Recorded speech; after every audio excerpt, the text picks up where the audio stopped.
afternoon, everyone. For those who may not know me, my name is Nigel Henley, Training and Communication Specialist for the Division of Health and Wellness School Nutrition Programs team.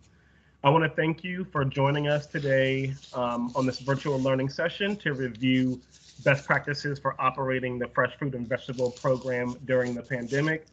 I don't want to take up too much time, so I'd like to go over just a few items before we hop into today's session.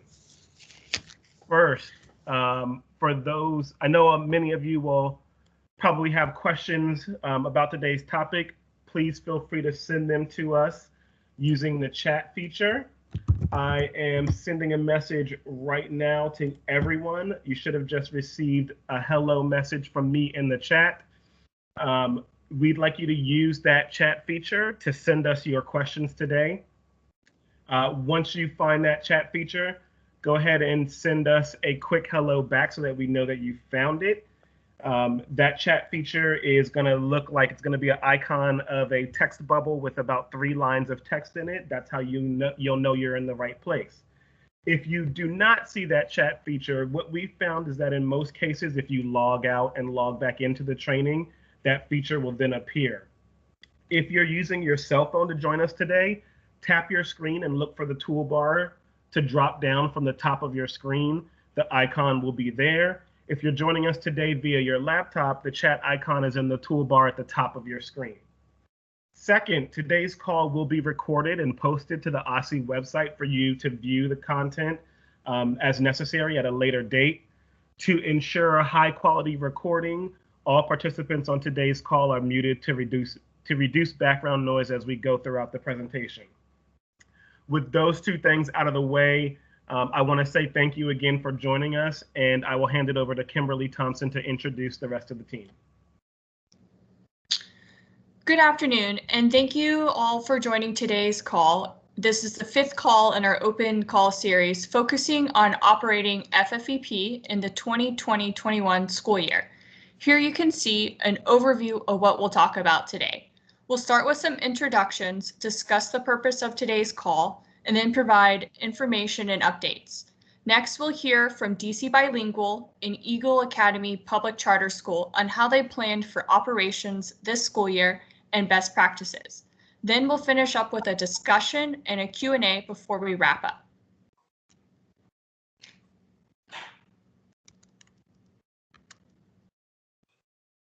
And once again, my name is Kimberly. I'll be taking you through the presentation today. You guys already know who Nigel is. He's the guy behind the scenes, making sure all of these calls and trainings are possible.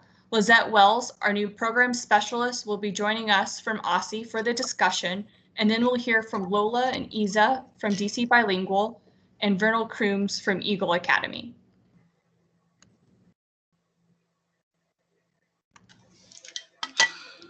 The OSSI Nutrition Programs team is continuing to provide updated school nutrition guidance with the latest guidance, including updates to FFVP. Another way we are continuing to do this is by hosting the series of open calls. As a reminder, these calls are recorded, so if you missed any or if you want to send one to a teammate that may have missed the call, all recordings are posted on our website. The purpose of this call is to provide updates, new guidance to FFVP that can be shared, guide development of FFVP operations, provide a platform for peer-to-peer sharing of effective practices, and answer questions specific to today's call topic. Today we will be focusing on program logistics and how your SFA can develop a plan to start FFVP service during distance learning. So let's start with a quick program overview of FFVP first. The main goals of FFVP are 1, to expand the variety of fruits and vegetables offered to students. 2, increase consumption of produce and make lasting impacts in the children's present and future health. These impacts collectively can be the catalyst for a behavior change towards long-lasting, healthful eating habits. In addition to driving long-term health outcomes, FFVP also plays a critical role in addressing food insecurity in the District of Columbia. This data comes directly from DC government's food security report released this past September. The USDA defines food insecurity as a lack of consistent access to enough food for an active, healthy life. Now, more than ever, the COVID-19 public health emergency has underscored the critical importance of ensuring that every resident in the District of Columbia has access to healthy, affordable, and culturally appropriate food. Before the onset of the public health emergency, 10.6% of district residents were food insecure. Now it is projected that the district's food insecurity rate in 2020 will be at least 16%, with even higher rates among vulnerable populations, including the elderly, children, undocumented individuals, and individuals experiencing homelessness. The school meals program, including FFVP, serve many of these populations and plays a critical role in providing direct meal access. This meal access chart was also pulled from the Food Security Report. As you can see, this data involves emergency food distributed by the District of Columbia's government agencies. Over 500,000 school meals were distributed at DCPS sites from March to June, among other food access programs. I also want to point out that this is not an exhaustive list of all grab-and-go meals served or meals served through other models of service to the district students, as meals distributed by our public charter schools and private schools are not captured in this graphic. OSSI extends many kudos to all SFAs that quickly pivoted and stood up innovative school meal programs last school year and continue to do so this year. As the public health emergency continues, OSSI is looking to its many SFAs and FFVP operators to continue to provide meal access to our students through the NSLP School Breakfast Program, SSO, Summer Meal Service, and FFVP programs. And on November 24th, OSSI released updated meal service guidance for the 2021 school year. And a link to the guidance will be dropped into the chat now. The guidance includes updates to the FFVP program and updates to procuring local foods and serving fresh produce. As you work within your LEA to develop and update FFVP plans for the school year, we continue to urge you to explore all options to serve FFVP foods to students, whether they're present in the building, distance learning, or in a hybrid learning model, and to customize your meal service operations to meet your students' needs. Program operators should be familiar with FFVP's 2 waivers that are listed in the chart. However, I want to spend more time focusing on FFVP specific flexibilities. As a note, flexibilities do not require OSSI approval and can begin immediately. USDA waivers do require OSSI approval and can be utilized through the end of June of next year. Some of these are new, so let's review. 1. Provide FFVP to students attending an elementary school if the school is operating as an open site. This applies to schools that otherwise are not approved to serve FFVP. This means that FFVP foods can be offered to any student picking up meals from an open site that is operating the program. 2. Provide FFVP to all children in the household, regardless of age, when provided via home delivery, along with the Summer Food Service Program or SSO meals. This means that if FFVP foods are delivered to elementary school students that have an older sibling in middle or high school, the program operator can provide bulk produce that is shared among all children in the household. 3. Donate fresh produce if it cannot be used and would otherwise be disposed of. Keep this flexibility in mind as you order and forecast with shifting participation levels. Leftover produce does not have to go to waste. It can be donated. Lastly, I want to touch on one other item: reallocation of funds. Schools may request reallocation of unexpended FFVP funds from elementary schools to other participating FFVP schools or those participating via the alternate waiver above. Review your plans for operation at all eligible sites and let OSSI know if specific sites will not operate this year. Now that we have reviewed FFVP meal waivers and flexibilities, let's explore program operations, the who, the what, where, and when. So who? This year, flexibilities allow greater access to FFVP as the program is not limited to children enrolled in an FFVP school. What? Children have access to whole pieces of produce and/or bulk quantities. Where? Distribution is not limited to the classroom or cafeteria. FFVP can be provided in non-congregate settings. When? FFVP can be served at any time during the day and can be served or distributed with other meal types across all three programs. FFVP can spark interest through education. Studies show nutrition education increased interest and likelihood of students trying unfamiliar produce. Because of flexibilities allowed this year, providing nutrition education lessons with FFVP is encouraged, but not required for students engaged in distance learning this school year. However, OSSI strongly encourages FFVP operators to utilize personal nutrition education resources or one of these virtual or downloadable resources for students and families.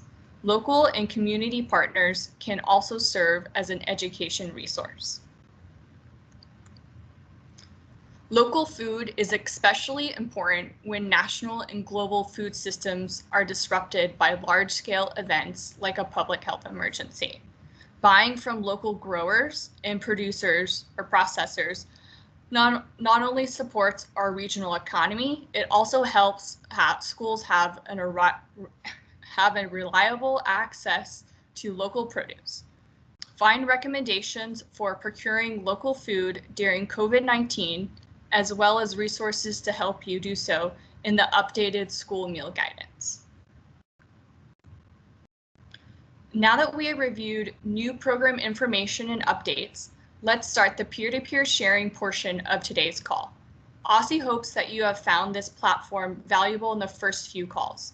So let's take a few minutes to hear from Lola and Isa from DC Bilingual Public Charter School on how they planned for FFVP this year and how they are currently operating. Lola and Isa, I will turn it over to you now.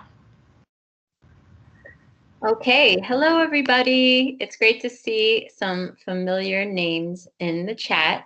I miss you all a lot. I miss connecting on all the fun parts of food service. For those of you who don't know about our program at DC Bilingual, we have, I'm the director of food and wellness at DC Bilingual, and our program includes a scratch prep kitchen. We serve normally around 470 students from pre-K through 5th grade. And our department also oversees our culinary and gardening education program. This year is our first year as a real special in the schedules, similar to art and PE and other specials. And we also maintain a large garden that helps with our farm to school and nutrition education programming.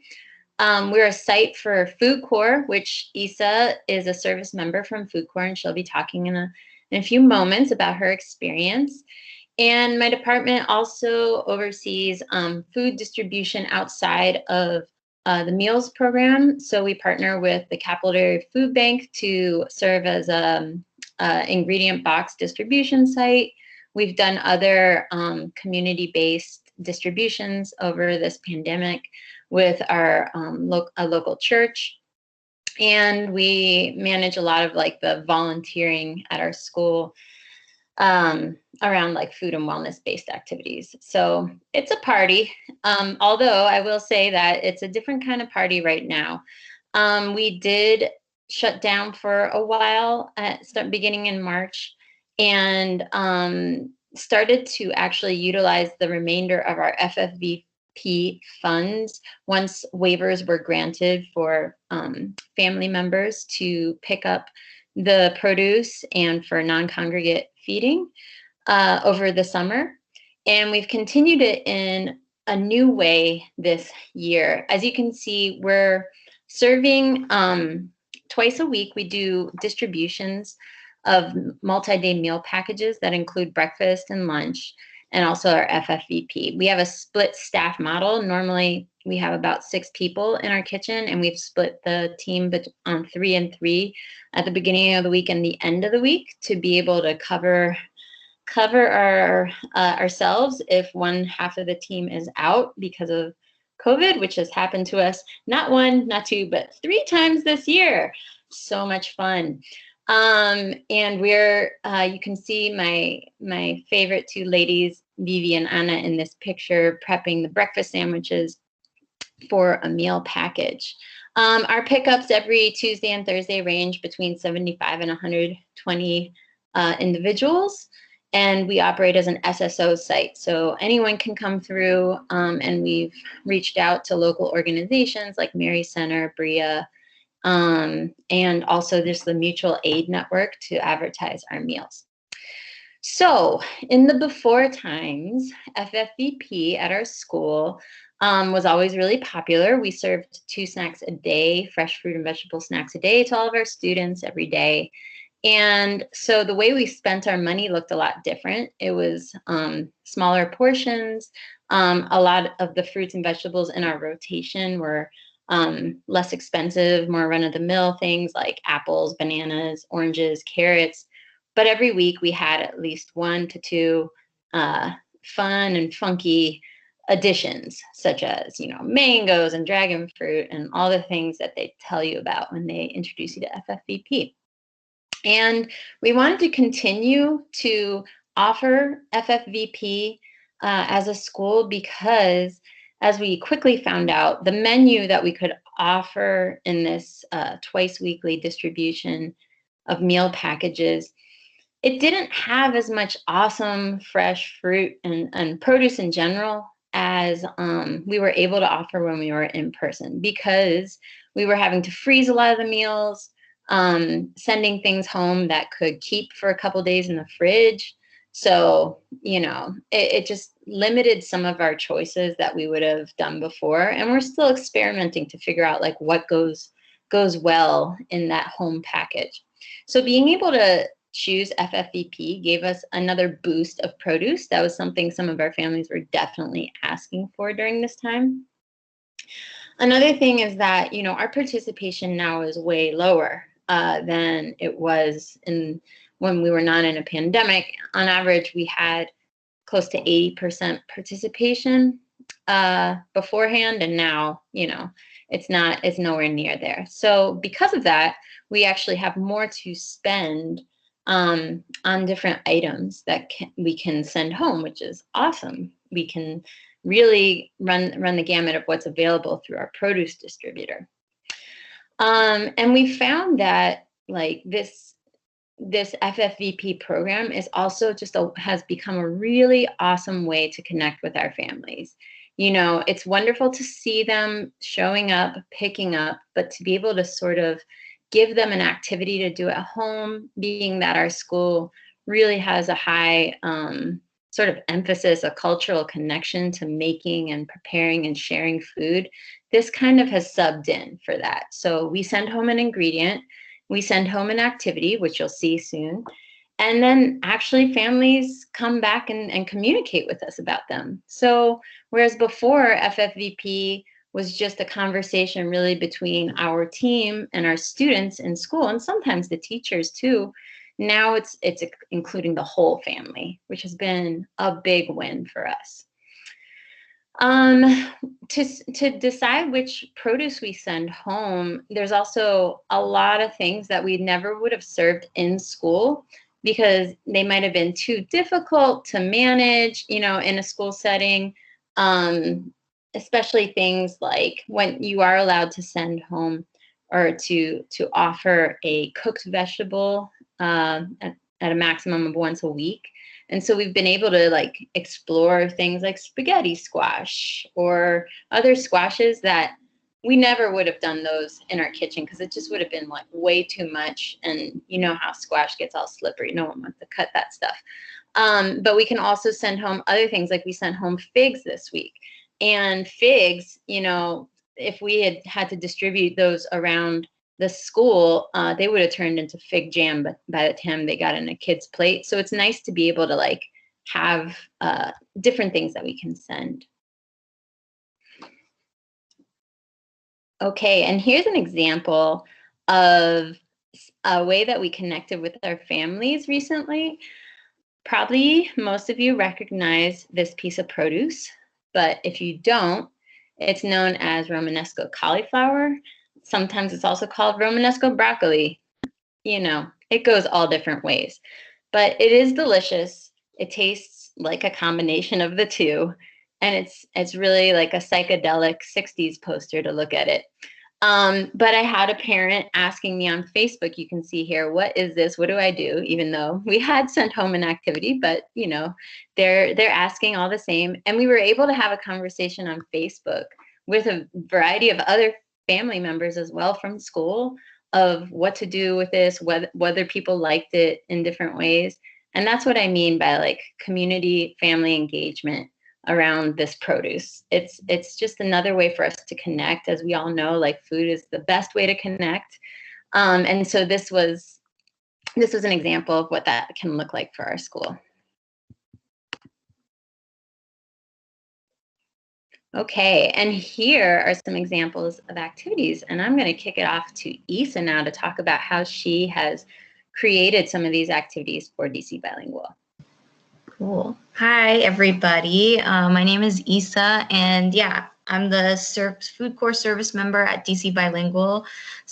And I'm really grateful for Lola giving me an opportunity to kind of connect to families in a way that I don't get to during a pandemic in my service. And one of the ways I do that is through obviously FFVP, and then making some really fun and exciting activities to pair with the fruits and vegetables that we all choose and decide on that are in season or that might be interesting to send home. So all of these flyers and things like that are actually in the chat. So there's a link there where you can look at everything that I've created and that we've sent home.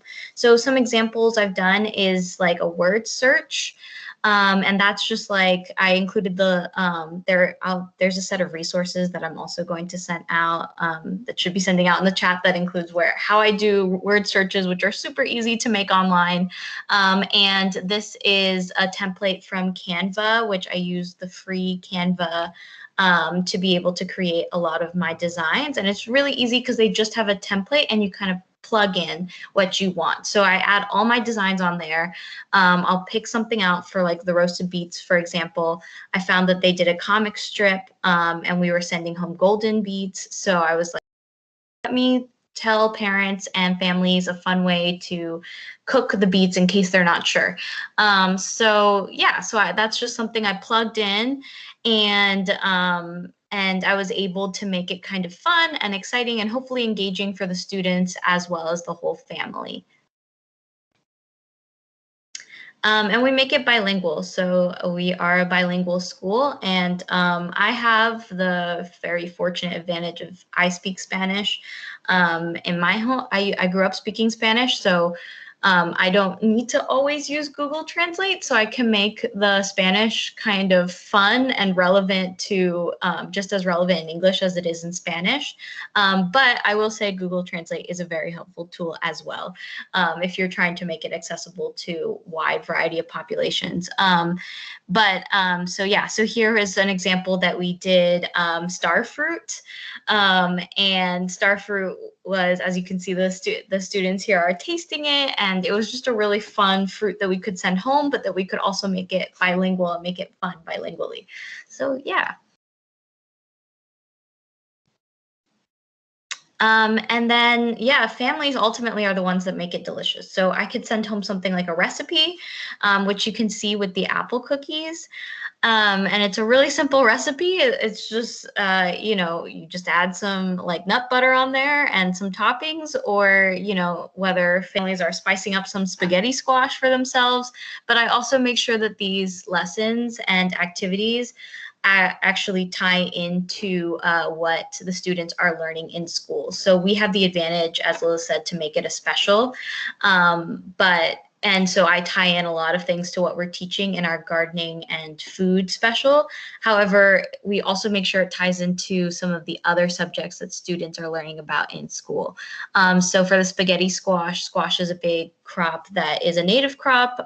So I decided to do a tie into Native American Heritage Month by making a land awareness kind of activity paired with it, so that you could text your zip code to this number and it will tell you what you are on, so that there is some kind of like learning that intertwines with what's going on in the classroom as you're eating, and it's fun thing to eat and engage with.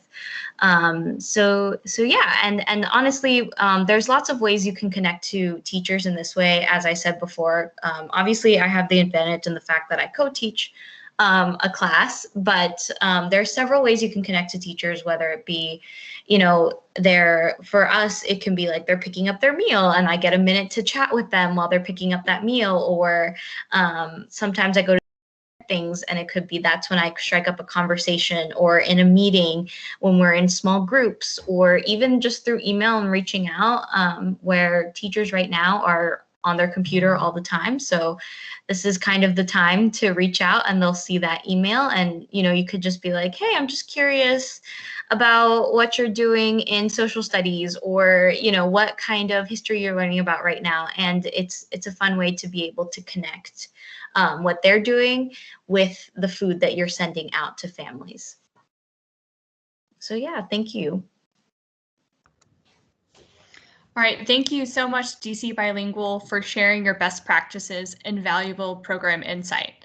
Let's take a few minutes to hear from Vernal from Eagle Academy on how they prepared and planned for FFVP this year and how they're currently operating. Vernal, I'll turn it over to you now. Okay, can you hear me? Yes, I can hear you. All right. Can I have that? Yeah, we operated during the regular school year, and but we've stayed open continuously since the last day of in-person learning. And we have two schools that we operate. Our program used to serve around 900 children, and of course it's down dramatically. In addition to that, I used to have quite a few staff members. We've lost some staff members, and all of my staff are now part-timers working 20 hours a week. And so whereas we used to do a lot of different things, we were really known for doing some really great things with FFVP. We did rambutan, mango, tamarind, pomelo, pomegranate, the variety of squash. We always loved when that time came around. We did blue Hubbard squash, delicata squash, and we served all of that and cooked that right here in the kitchen and sent it up to the classrooms, family style. But of course, that's out. And so now we are transitioning, we've transitioned from exotic fruits and vegetables to more vegetables than fruit. And it's more everyday vegetables. Our goal now is to give the families a produce basket that they can use at home, and it's not just really for special occasions. So for instance, I'll have a piece of zucchini in there and it can be shared with more members of the family. It doesn't make any sense sending home one ear of corn because somebody has to cook it for the child. So you would have to send home more than one ear for the person who's cooking it, or possibly for other members in the family. If you send home 2 ears of corn, they may cut that in half when they get it home. And if you send home 2, that's for 4 people.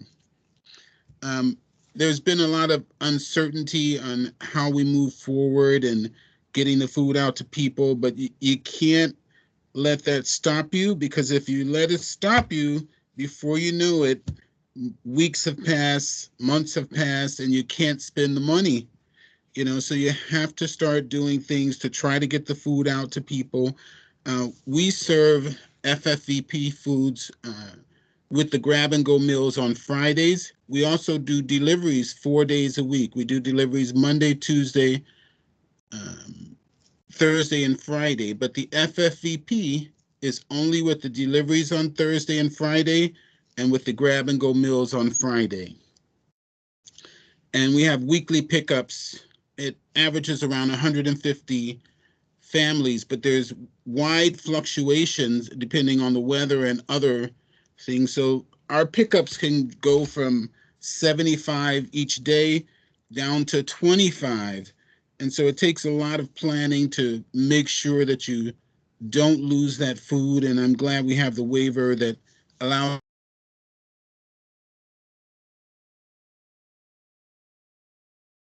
situations as the infection rates go up. I see less people coming out to pick up food. I have the produce delivered on Wednesdays, and I set it out to start going out on Thursdays and Fridays. That presents a particular challenge when you have we give out most of our foods on Friday. That's our biggest day. So it's a space issue that it really takes a lot of planning to manage that.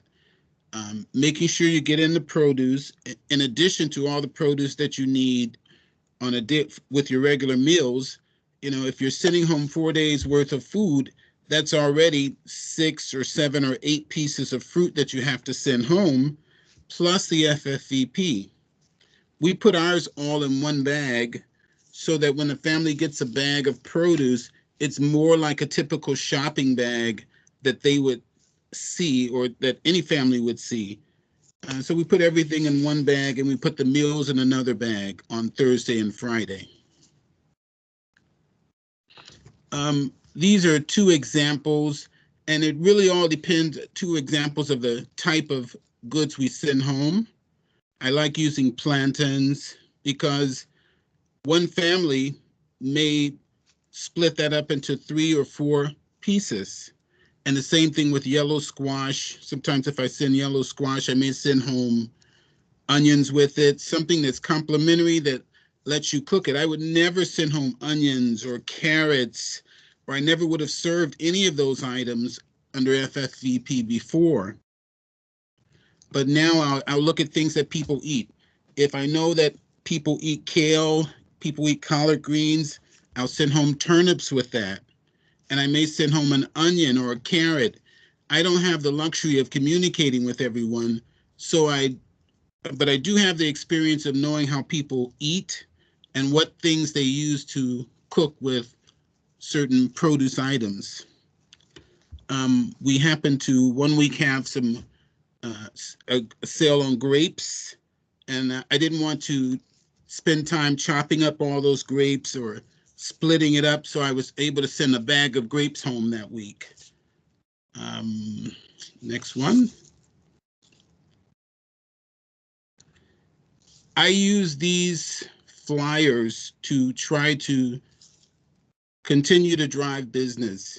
You know, it's just because you are serving 75 people or delivering or offering pickup to 75 people, you know, it doesn't mean that everybody's going to continue to come through. People are going through, they're dealing with their lives. Sometimes they fall off. You have to send out flyers occasionally to remind them, hey, come on and pick up the food. Everyone's situation changes, you know, but we always see here from 10 to 5, 2 days a week for pickup. And then we have the delivery. It's a set time every week. This, I just give them a little sampling of the things that we send out. Every once in a while, we'll do something like watermelon. I don't send out a whole watermelon. I'll cut it into quarters. I have enough staff to do that. I love sending out bananas, all kinds of citrus, a variety of pears, a variety of greens, cooking things that you use to cook with, onions, carrots, peppers, the variety of apples and oranges, tomatoes. I just send out a variety of things, and I think the best part is I get to send out more vegetables than I did before. I had a food court team member, but due to the pandemic, she had to go back to New York. And, you know, it was nice when I had that because I don't get a chance to really communicate with the families anymore with the reduced hours of my staff. I'm here more. But these are some of the things that we used to communicate with them before.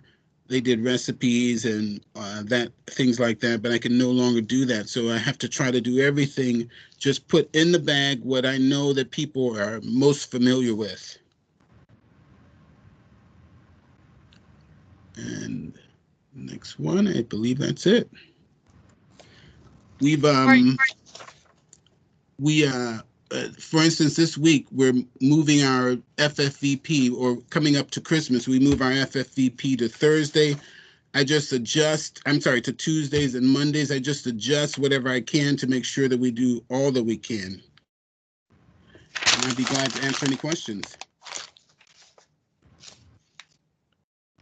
All right, thank you, Eagle Academy, for sharing. Let's now move into the discussion portion of today's call with our two guest SFAs. Guiding questions will be led by Lizette Wells and will be shared on the next slide.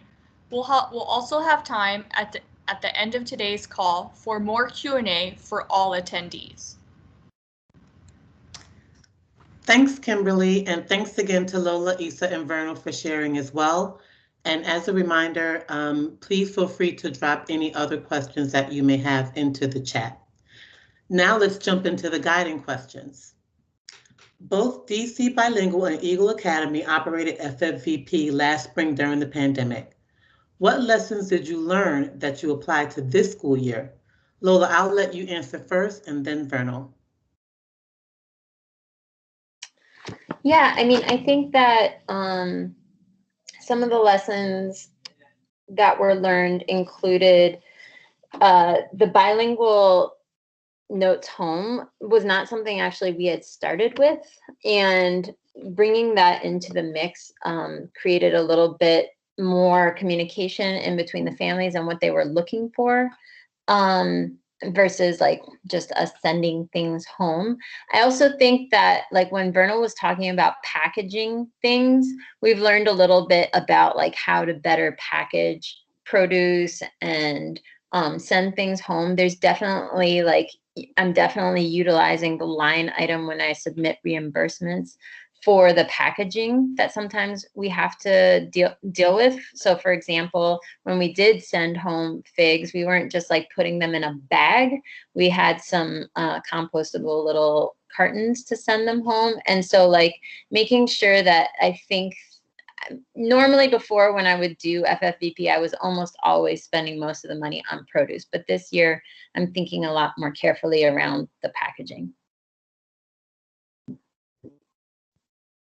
And one thing that my biggest takeaway was I just had to change from the exotics. People need everyday foodstuffs now. And so I'm just spending more time just trying to think, what can they utilize in their regular course of eating? It doesn't do me any good to send them home things that they don't, since I can't reach out to every family, and I don't have time to send out literature every week. I need to find items that can be shared and that they probably already know what to do with. Thank you both for that insight. All right, our next question.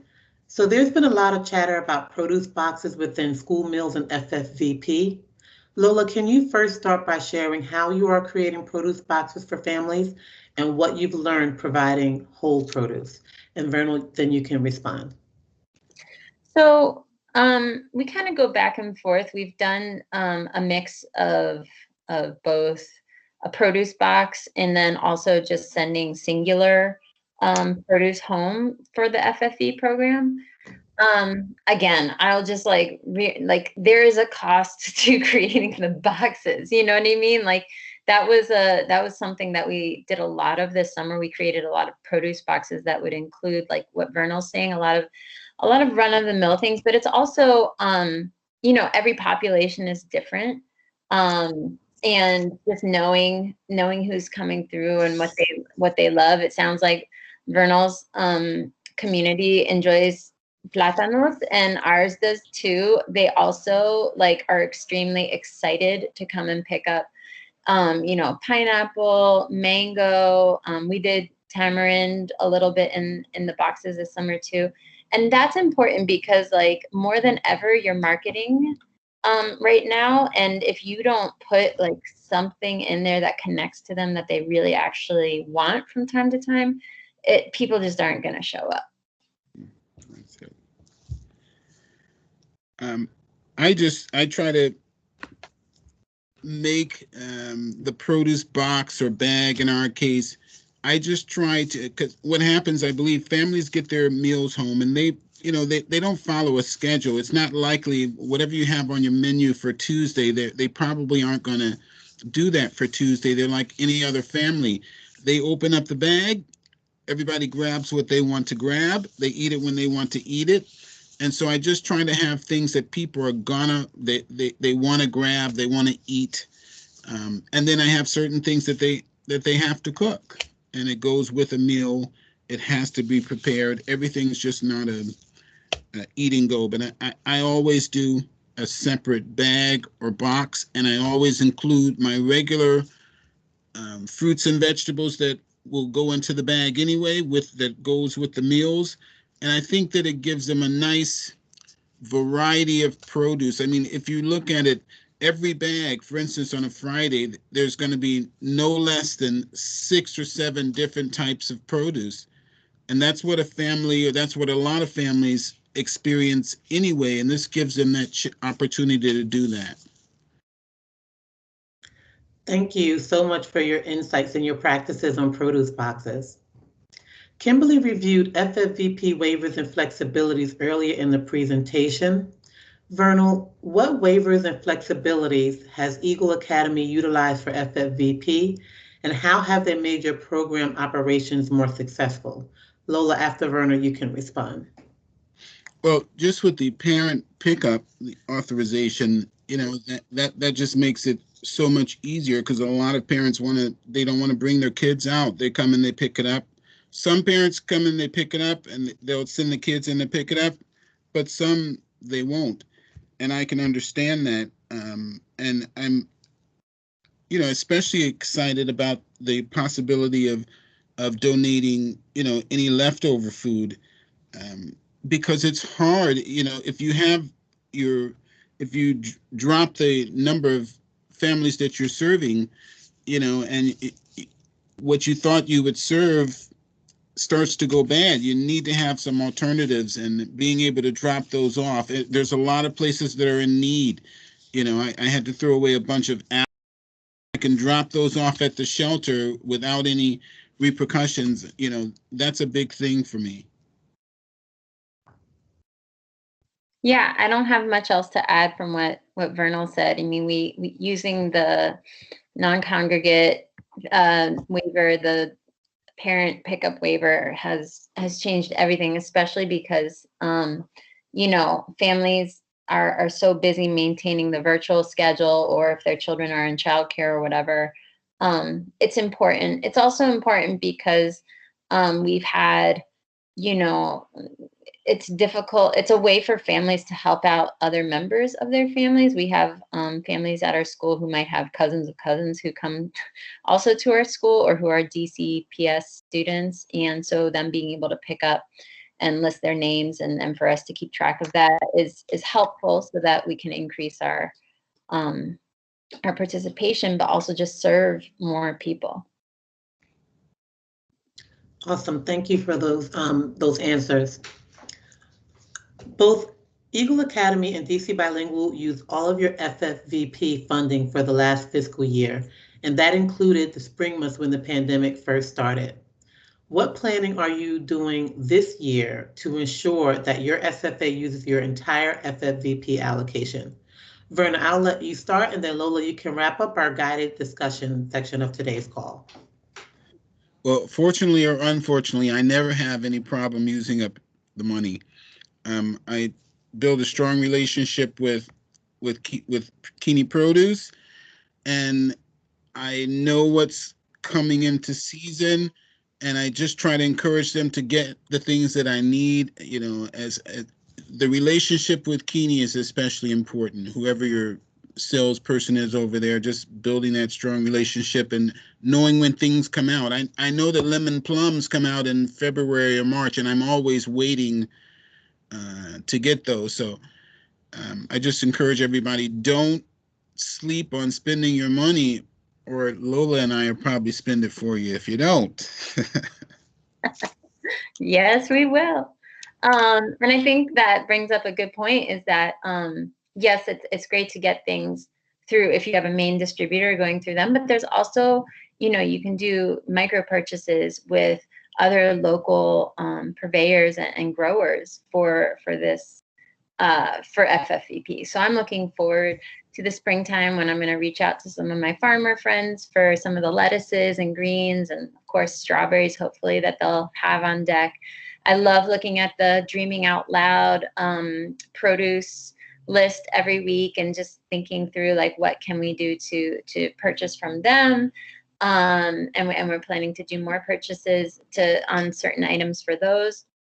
And so while it might be sometimes a little bit more expensive to purchase from maybe a local, smaller distributor, it's important to reinvest in our communities. And especially with Dreaming Out Loud, it's almost exclusively Black farmers, and it's important to put the money into their operations. Another thing I'll say is that, like, I've used the FFVP as my own, like, personal effort to try to spread the knowledge about budget management. So using the tracking tool that OSSI provides, we have like regular weekly meetings between Issa, myself, and Chef Chris to check in on the tracking of the budget, to see how much, if we've spent under a month, planning ahead and thinking through how we're going to make up for it the following month. So just being really on it from month to month is important. If I can add one thing to that, before it seemed to be a little more manageable. Now I think I am spending more money. So one of the main things that I do, I go onto the Keeney site, or anyone that I buy produce for, and I go to the ad buys. The ad buys at Keeney are what they have on sale. That's the first place that I go to. I see what's on sale. So that's either what's in season right now, or what they have a lot of. And you can get some really good buys if you when you go into Keeney, go into the ad buys and see what's there, and plan from there.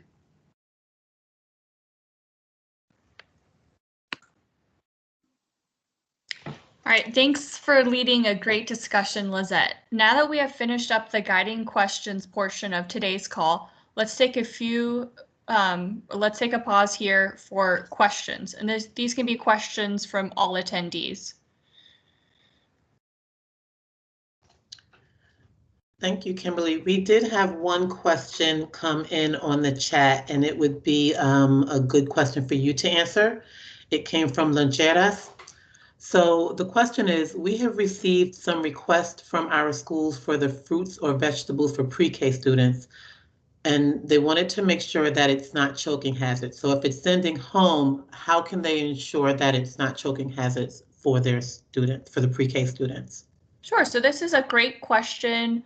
The attendees can read the responses that were dropped in the chat. I can voice over the responses as well. So as Lola mentioned, you can work with your produce vendor and order pre-cut produce slices that come in little bags for the pre-K students. A lot of schools, charter schools in DC, do have pre-K and older children.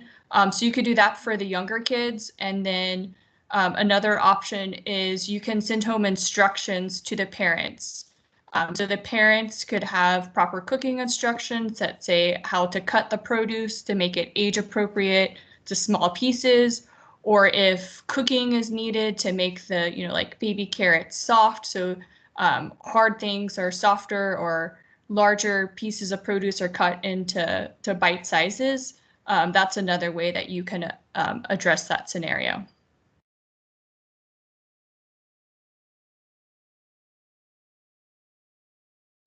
Thank you for that, Kimberly. We don't have any other questions in the chat. If anyone has any other questions, now would be a really good time to drop them into the chat.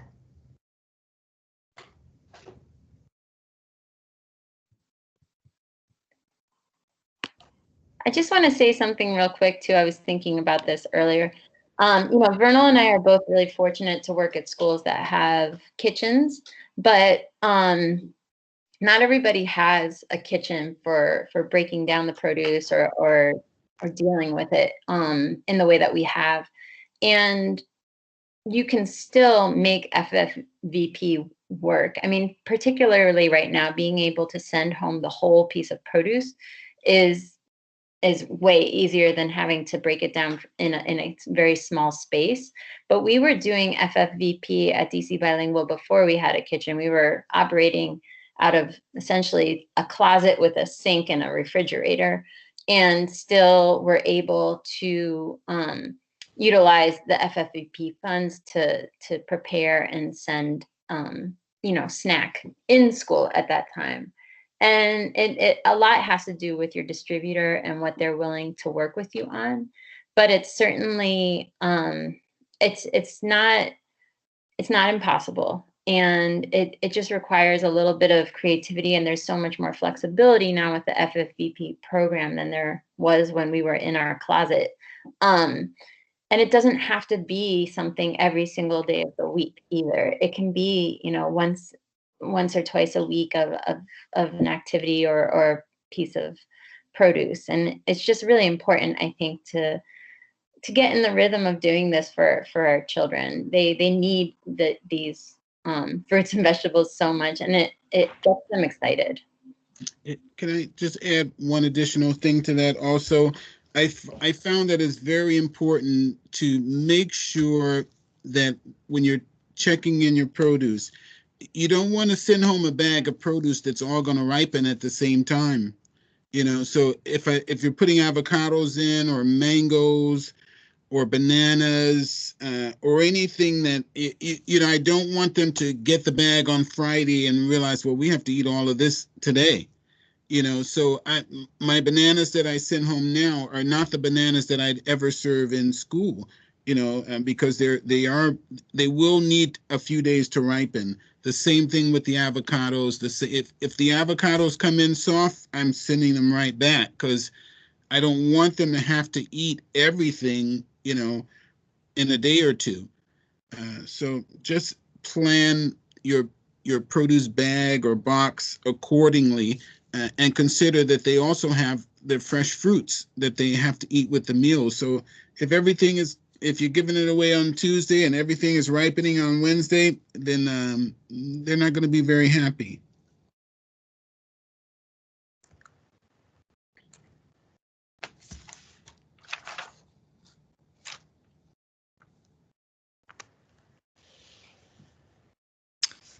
Do we have any other questions? Otherwise, we can continue with the presentation.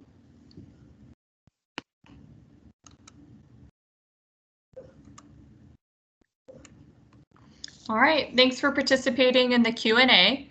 As for next steps, if your SFA has not already started serving FFVP, you should develop a plan to start service. Review your contracts and the current model of service. For those currently operating, consider if you need to revise distribution points and times, or pivot to home delivery during the cold winter months that are upon us. Create a communication plan to ensure that families know about any changes in operation. Communication plans may include phone calls, emails, website posts, and updates to local news agencies. Be sure to inform families of inclement weather policies in advance and if they're going to be implemented. Lastly, plan to use your entire FFVP allocation this fiscal year. Utilize the budget tools sent out, adjust quantities and types of produce being ordered. And as a reminder, information will continue to be emailed out when high priority. It will be released in our Beyond the Tray newsletter, and we'll continue to post information on the OSSI website. Lastly, here are a number of resources to utilize as you continue your FFVP planning. Open calls we've hosted in the past are recorded, and both the recordings and the slide decks are available on our website. Additionally, USDA and OSSI have provided a number of resources that can be supports for you as you're developing your FFVP service plan. Each resource is linked here within the PowerPoint. And thank you again for everyone engaging with us today and for your considerable planning that I know many of you are already doing and planning to do so to ensure that students are served FFVP this school year. Please continue to reach out to me directly or any of your assigned program specialists at any time. Thanks again for attending today.